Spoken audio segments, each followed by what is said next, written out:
ओम नमो भगवते वासुदेवाय नमः। सभी श्रद्धालु श्रोताओं को सादर वंदन। आज हम श्रीमद् भगवत गीता महापुराण के पहले स्कंद के चौथे अध्याय में प्रवेश कर रहे हैं। यह अध्याय केवल एक ऐतिहासिक वर्णन नहीं, बल्कि मानव आत्मा की एक गूढ़ यात्रा का आरंभ है। इसमें हम जानेंगे वेदव्यास जी का मौन आत्मचिंतन, नारद मुनि का दिव्य आगमन और उपदेश, और अंततः श्रीमद् भगवत की रचना की भूमिका। यह अध्याय ज्ञान, भक्ति और आत्मा जागरण की अद्वितीय भूमिका है, जो श्रोताओं को आत्मा की गहराइयों तक ले जाती है। वेदव्यास का आत्ममंथन। कथा आरंभ होती है शांति और मौन से। वेदव्यास जी, जिन्होंने वेदों को 4 भागों में विभक्त किया, 18 महापुराणों की रचना की, उपनिषदों को संचरित किया, वे स्वयं एक दिन मानसरोवर के तट पर मौन बैठे हैं। उनके भीतर एक गहरी बेचैनी है। उन्होंने धर्म के सभी अंगों की स्थापना की है, लेकिन हृदय में शांति नहीं है। क्या कारण है इस अधूरी सृष्टि का?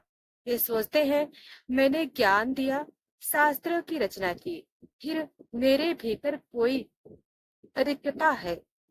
ऐसा क्यों?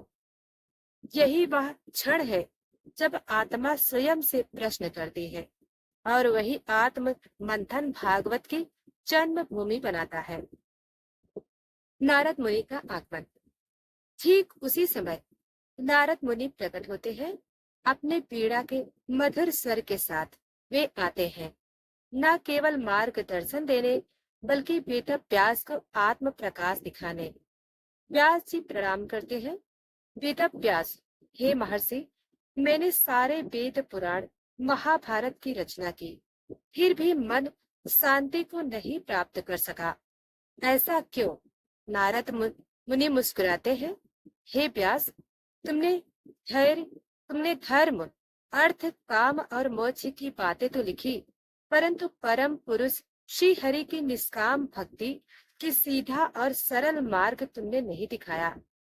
तुमने नाम, गुण, रूप और लीलाओं की महिमा नहीं गाई, जो कि आत्मा की अंतिम आवश्यकता है। नारद मुनि का उपदेश भक्ति ही तोड़ता है। नारद जी कहते हैं, हे व्यास, जब तक तुम भगवान श्री हरि का नाम, रूप, लीला और भक्ति का गुणगान नहीं करोगे, तब तक तुम्हारी वाणी आत्मा को तृप्त नहीं करेगी।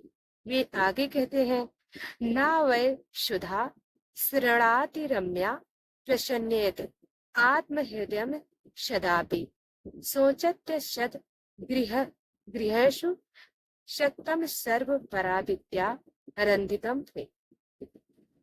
अर्थात जब तक भगवान की लीला का रस नहीं आता, तब तक आत्मा को ज्ञान से भी संतोष नहीं मिलता।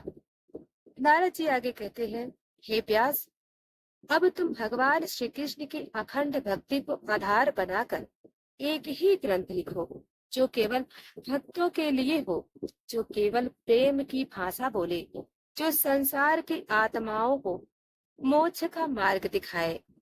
व्यास जी का अंतर्मन जागृत होता है। वे प्रण लेते हैं, अब मैं केवल भगवान की लीला, नाम, गुण और भक्ति का ही वर्णन करूंगा।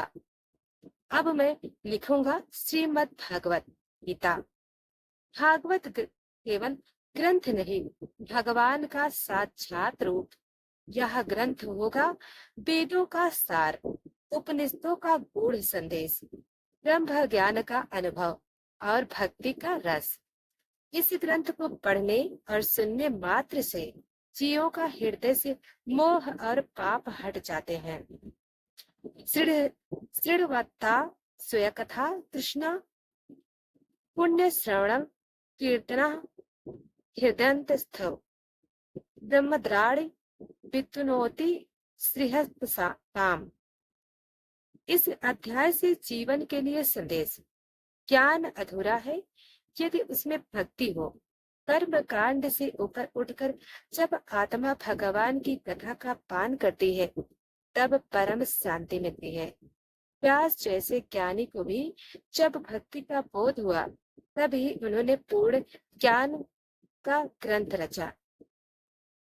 प्रिय श्रोताओं, यह अध्याय हमें सिखाता है कि केवल ज्ञान, केवल यज्ञ, केवल धर्म ग्रंथ जीवन की पूर्णता नहीं। जब तक हम प्रेम से भगवान नाम के गुण और रूपों में नहीं डूबते, तब तक भीतर की प्यास नहीं बुझती। अब श्री व्यास अपने हृदय की आंतरिक पीड़ा को शब्दों में बदलते हैं और रचते हैं वह ग्रंथ जो युगों युगों तक आत्माओं को मोक्ष देगा। श्रीमद् भागवत।